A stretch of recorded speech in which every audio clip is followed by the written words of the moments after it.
வணக்கம் நண்பர்களே, நான் உங்கள் ராஜன் பண்டிட். இந்த வீடியோ நண்பர்களே, இலக்கிய நோக்கிய நமது பயணத்திற்கான வாரப்பலன் கன்னி ராசிக்கு. இந்த வாரம் மார்ச் 30 ஏப்ரல் 1 வீக் 5ஆம் தேதி வரைக்குமான பலன்.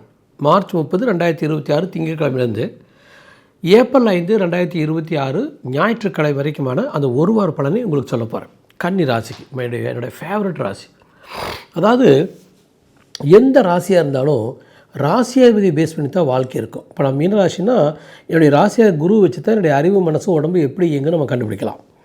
அந்த மாதிரி கன்னி ராசிக்கு இந்த வாரத்தில் இருக்கிற மிகப்பெரிய அட்வான்டேஜ் என்னென்னா, அந்த புதன் ராகுவோடு சேர்ந்து 6ஆம் வீட்டில் இருக்கிறது மிகச்சிறந்த ஒரு வகையான விபரீத ராஜயோகம், மகாலட்சுமி யோகம்னு கூட சொல்லலாம்.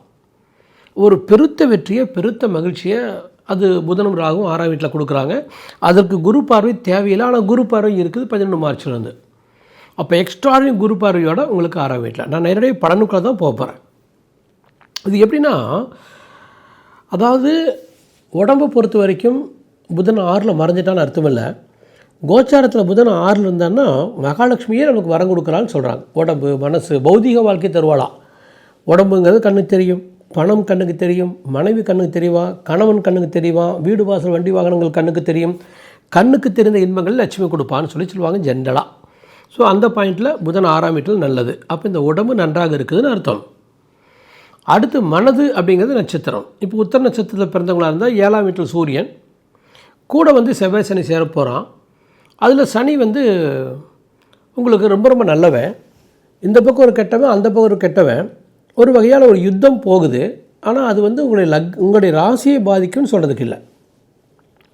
அடுத்து அந்த சூரியன் செவ்வாய் சேர்க்கை உங்களுக்கு ஆதித்ய மங்கள யோகத்தையும் தராது, விபரீத ராஜயோகம் தராது, தப்புன்னு தராது. அப்போ உங்களுடைய மனது ஒரு 200% உங்களுக்கு நல்லா இருக்கிறதுக்கு வாய்ப்பு இருக்குது. நான் எல்லாத்துக்குமே சொல்லுவேன், மனது 2 மடங்கு 3 மடங்கு நன்றாக இருந்து பிரயோஜனம் இல்லை. இப்போ உடல் எவ்வளோ இருக்குன்னு கன்னிராசி கேட்டால் அரௌண்ட் 100% இருக்கிறதுக்கு வாய்ப்பு இருக்குதுன்னு சொல்லுவேன். ஜாதகத்துலேயும் பார்த்துக்கணும். மனது எவ்வளோ இருக்குன்னு கேட்டிங்கன்னா, குறைஞ்சபட்சம் 100 மடங்கு மனது நன்றாக இருந்தால் மட்டும்தான் நீங்கள் பணக்காரராக வெற்றிகரமாக மனிதனாக மாற முடியும். வெறும் 4-5 மடங்கு மனது நன்றாக இருந்து என்ன பிரயோஜனம்?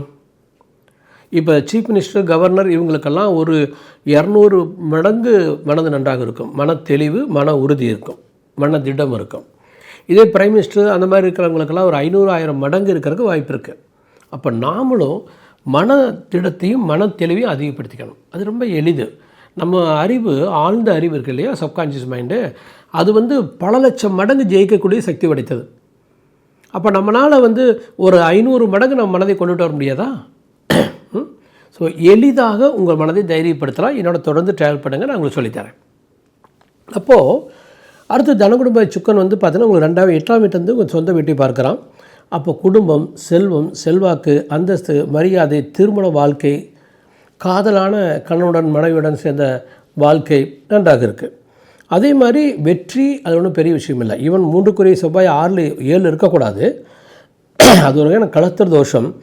சனி அங்கே இருக்கிறதுனால அந்த கலத்தர் தோஷத்தை அவன் குறைக்கிறான். அங்கே இருக்க செவ்வாய் 4ஆம் பார்வையாக குருவை பார்ப்பான், குருமங்கள யோகம். ஆனால் அது ஜென்ரேட் ஆகாதுன்னு தோணுது. ஆக எடுக்கிற முடியல, ஓரளவுக்கு நீங்கள் ஜெயிச்சுக்கலாம்.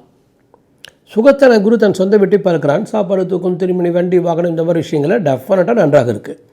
அது 4க்கு அதிபதி குருவும் செய்வான். குரு குரு சாரத்திலே இருக்கான். புனர்பூச நட்சத்திரம் 1வது பாசாரத்தில், அதாவது ராசி சார்ட்லேயே, நவாம் சார்ட்லேயே 2 சார்ட்லேயுமே 4க்குரிய 4ஆம் வீட்டை பார்க்குறான்.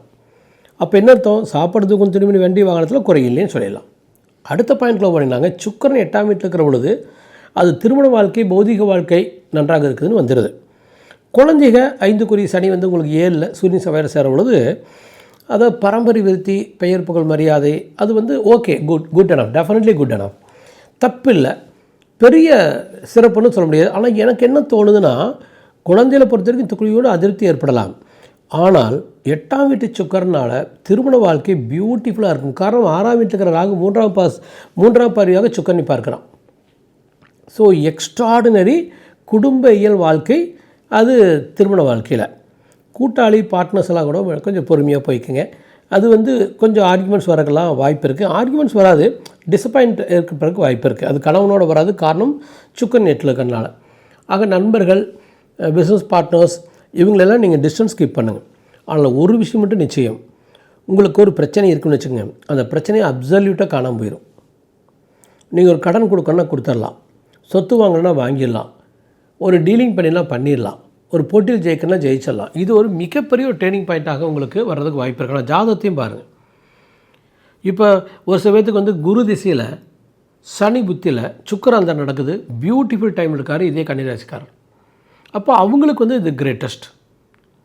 அப்போ அந்த மாதிரி என்ன திசை, என்ன புத்தி, என்ன அந்தரம். ஒருத்தருக்கு ராகு திசை செவ்வாய் புத்தியில் சந்திர அந்தரம் த கிரேட்டஸ்ட். அந்த மாதிரி தசாபுத்தி அந்தரத்தை வச்சு இந்த கோச்சாரம் நன்றாக இருக்கிற பொழுது அவங்களாம் எதை ட்ரை பண்ணாலும் அவங்க அடைஞ்சிருவாங்க. அப்போ இந்த ஒரு வாரம் இல்லற வாழ்க்கையில் மிக அருமையாக இருக்குன்னு நம்ம சொல்லிட்டு போயிடலாம். இப்போ அடுத்த பாயிண்ட்டுக்கு போகிறக்குன்னா நண்பர்களே, நான் எப்பொழுதும் சொல்கிறது தான், எனது அனைத்து வீடியோக்களையும் பாருங்கள். யூடியூப் சப்ஸ்கிரைப் பண்ணிவிட்டு பெல் பட்டனை கிளிக் பண்ணிவிட்டு நோட்டிஃபிகேஷன் போய் ஆல் நோட்டிஃபிகேஷன் கொடுத்து எனது அனைத்து வீடியோக்களையும் பாருங்கள். கண்டிப்பாக உங்களுக்கு பயன்படும். இப்போ நம்ம தினசரி பலன் தரோம். எதற்காக? அன்றாடம் உங்கள் மனது எப்படி டியூன் ஆகுன்னு சொல்கிறதுக்காக. வார பலன் கொடுக்குறோம். எதற்காக? ஒவ்வொரு வாரமும் எப்படி இலக்கை நோக்கி போகலாம். நம்ம இலக்கு என்ன? என்னை பொறுத்த வரைக்கும் 10 மடங்கு இந்த வருஷம் ஜெயிக்கணும். 10 மடங்கு ஜெயிக்கணும். முடியுமான்னு கேட்டால், நம்ம மனிதனுடைய மூளை வலது பக்கத்து மூளை இருக்கு இல்லையா, அந்த மூளைக்கு 72 லட்சம் மடங்கு ஜெயிக்கிறதுக்கான சக்தி இருக்குது, ஞாபக சக்தி இருக்குது. அது போக 72 லட்சம் வருஷங்களுக்கு நடக்கக்கூடிய நிகழ்ச்சிகளை பதிவு செய்து அதை திரும்ப ரீகலெக்ட் பண்ணக்கூடிய சக்தி வந்து நம்ம பெருமூளைக்கு இருக்குது. நம்ம அதான் பெருமூளைங்கிறது தான் சப்கான்ஷியஸ் மைண்ட், ஆள் மனது. இடது பக்கத்து மூளைங்கிறது வெளி மனது. அதுக்கு அறிவே கிடையாது, ஞாபக சக்தியும் கிடையாது, நினைவாற்றம் கிடையாது, சந்தேகப்படும். எதை செஞ்சாலும் இது நடக்குமா, பண்டிட் சொல்கிறார் இது நடக்குமா, நடக்காது அப்படின்னு சொல்லுது பாருங்க, அதுதான் சிறுமூளை. கண்ணை மூடிட்டு நீங்கள் நம்புறீங்க, கடவுள் மேலே நம்பிக்கை இருக்குன்னு சொல்கிறீங்க, அதுதான் பெருமூளை. எங்கள் அப்பா யோகின்னு சொல்லுவீங்க, பெருமூளை. என் கணவன் எனக்கு உயிர் சொல்லுவீங்க, பெருமூளை. என் மனைவி எனக்கு எல்லாமே சொல்லுவீங்க, பெருமூளை. எனக்கு விஜய் சார் பிடிக்கும், பெருமூளை. எனக்கு அஜித் சார் பிடிக்கும், எனக்கு பெருமூளை. அப்போது பெருமூளைங்கிறது ஆல்ரெடி ஸ்டோர்டு திங்ஸு, நிறைய விஷயங்கள், பிடித்த விஷயங்கள். அப்போ இதில் உங்களுக்கு 72 லட்சம் வருஷங்களுக்கு ஜெயிக்கலான்னா நம்மளால் 72 லட்சம் மடங்கு ஜெயிக்க முடியும்னா 10 மடங்கு ஜெயிக்க முடியாத ஒரு வருஷத்துக்கு யோசிச்சு பாருங்கள். எளிதாக ஜெயிக்கலாம். அதற்கான வழிகாட்டியே எடுத்துங்க. இலக்கை நிர்ணயிங்க, 10 மடங்கு ஜெயிக்கலான்னு. எப்படி கொண்டு இருப்பலான்னு நான் உங்களுக்கு சொல்கிறேன். ஒரு 3 மாதத்தில் இலக்கிய நோக்கி பயணத்தில் நம்ம 10 மடங்கு கூட ரீச் பண்ண முடியும். 3 மாதத்தில். ஆமாம், மிக எளிதாக. இப்போ மனதை வந்து நீங்கள் தயார்படுத்திட்டீங்கன்னா it is ready for a great life. 2வது மாதமும் அதே மாதிரி மனது தயாராக இருக்குதுன்னா அந்த மனது மூமெண்ட் ஆயிடுச்சுன்னு அர்த்தம். 3வது மாதத்துலேயும் அந்த மனது அருமையாக இருக்குதுன்னா அந்த மனது தன் இலக்கையை அடைஞ்சிட்டுக்குன்னு அர்த்தம். அப்போ நீங்கள் தினசரி பலன் பார்க்குறீங்க, வார பலன் பார்க்குறீங்க, மாத பலன் பார்க்குறீங்க, அதில் பாசிட்டிவாக சொல்கிறதெல்லாம் எடுத்துகிட்டு போகிற பொழுது லைஃப் நன்றாக இருக்கும். ஃபைன், நம்மளை தொடர்ந்து என்ன ட்ராவல் பண்ணுங்கள், ஒரு கை பார்க்கலாம். சும்மா 10 மடங்கு ஜெயிக்கிற மட்டும் இல்லை, அடுத்த வருஷத்தில் நம்ம 50 to 100 வருஷத்துக்கு தேவையானது நம்ம தேடிடும். ஏதோ ஒரு 500-1000 பேர்த்து கூட ட்ராவல் பண்ணலான்னு இருக்கேன். அவ்வளோ பேர்த்து தான் என்னால் சொல்லித்தர முடியும். ஆக்சுவலாக நம்மளால் ப்ராடாக நிறைய பேர்த்து சொல்லித்தர முடியும்னு எனக்கு தோணலை. ஸோ ஒரு பியூட்டிஃபுல் லைஃப்குள்ளே நம்ம ட்ராவல் ஆகலாம். அடுத்த பாயிண்டில் போகிறேன். இந்த கன்னி ராசிக்கு பாகிஸ்தான சுக்கம் தான் 8ல் மறைகிறான். ஓகே, அது வந்து அறிவு திறமை புத்திசாலித்தனம் ஓரளவுக்கு நன்றாக இருக்குதுன்னு எடுத்துகிட்டு போயிடலாம். சந்திரன் வேறு உங்கள் ராசிக்கு 12ல், அப்போ ஜென்ம ராசிக்கு வர நல்லது.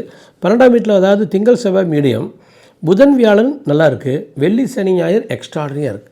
அப்போ என்னத்தோ முதல் 2 நாட்கள் மட்டும் 30ஆம் தேதி 31ஆம் தேதி மட்டும் மீடியம், ஏப்ரல் 1 5 நாட்கள் ராயல்னு சொல்லிடலாம். லாபம், வெற்றி, வெகுமதி, தொழில் வாழ்க்கை எல்லாமே அருமை. ஏன் அப்படி சொல்கிறேன்? தொழில்ஸ்தானத்தில் குரு இருக்கிற பொழுதும் ஏன் உனக்கு தொழில் வாழ்க்கை நல்லா இருக்குங்கிறேன். ஆக்சுவலாக தொழில்ஸ்தானத்தில் குரு இருந்தால் தொழில் போயிடும். இங்கே வக்கர நிவர்த்தி ஆன பிறகு தொழிலுக்கு கஷ்டம் தான் அர்த்தம். ஆனால் புதன் தொழில் ஸ்தானாதிபதி, குரு பார்வை. அப்போ சமூகம் உங்களால் தொழிலை மேனேஜ் பண்ணிக்கலாம். உங்களுடைய வாழ்க்கை துணைவருக்கு ரொம்ப நல்லதுன்னு சொல்லலாம் இந்த பாயிண்ட்டு. அப்போ சமூகம் உங்கள் குடும்பத்தில் பண வருமானம் விருத்தி மிக அருமையாக இருக்குன்னு சொல்லிட்டு போயிடலாம். தொழில் லாபம் மிக அருமையாக இருக்குன்னு சொல்லிட்டு போயிடலாம். அப்போ நாம் என்ன செய்யணும்? இப்போது மனது எல்லாத்தையும் அடையும். ஏன் கோயிலில் போய் சாமி கும்பிட தெரியுமா? கோயிலில் போய் சாமி கும்பிடும்போது உங்களுக்கு ஒரு நம்பிக்கை பிறகுது. ஒரு நம்பிக்கைங்கிறது ஒரு இரும்பு கல் மாதிரி. நம்முடைய மனது, நம்முடைய எண்ணங்கள் அப்படிங்கிறது ஒரு சும்மா பிளாஸ்டிக் பேப்பர் மாதிரி, பிளாஸ்டிக் பிளேட் மாதிரி. ஒரு பிளாஸ்டிக் பிளேட்டை தூக்கி தண்ணி மேலே போட்டு நம்ம முதங்கிட்டே இருக்கும். அது ஒரு கல்லோடு வச்சு கட்டிவிட்டிங்கன்னா அது அடிவாரத்துக்கு போயிடும், ஆழ் மனதுக்கு போயிடும். அப்போ உங்களுடைய எண்ணங்களை நம்பிக்கையோடு கட்டி விட்டிங்கன்னா அது ஆழ் மனதுக்கு போயிடும். நம்பிக்கைங்கிறது கல் மாதிரி, பிரார்த்தனைங்கிறது பிளாஸ்டிக் தட்டு மாதிரி. அப்போ பிளாஸ்டிக் தட்டு ஆழ் மனதுக்குள்ளே போகணுன்னா கல்லோடு வச்சு கட்டி விடணும். அப்போ நம்பிக்கை இருந்தால் மட்டும்தான் உங்களுக்கு பிரார்த்தனை பலிக்கும். நீங்கள் தினசரி வாழ்க்கையில் நீங்கள் நம்பிக்கையை விதைச்சிட்டே போனீங்கன்னாங்க பெரிய வெற்றி அடையலாம். அப்போ தியானம், தெய்வீகம், ஜோதிடம் இதெல்லாம் உங்களுக்கு நம்பிக்கை தரக்கூடிய பியூட்டிஃபுல் சப்ஜெக்ட். எனக்கு மெயில் பண்ணுங்கள், வெற்றி அடையலாம். ஒரு இலக்கு நம்ம ஒரு 10 மடங்கு வாழ்க்கையை அட்டகாசமாக அடையணும் இந்த வருஷத்தில் அப்படிங்கிற இலக்கை நோக்கி பயணத்துக்கு நான் என்றைக்கும் உங்களோட வருவேன். நன்றி மகளே.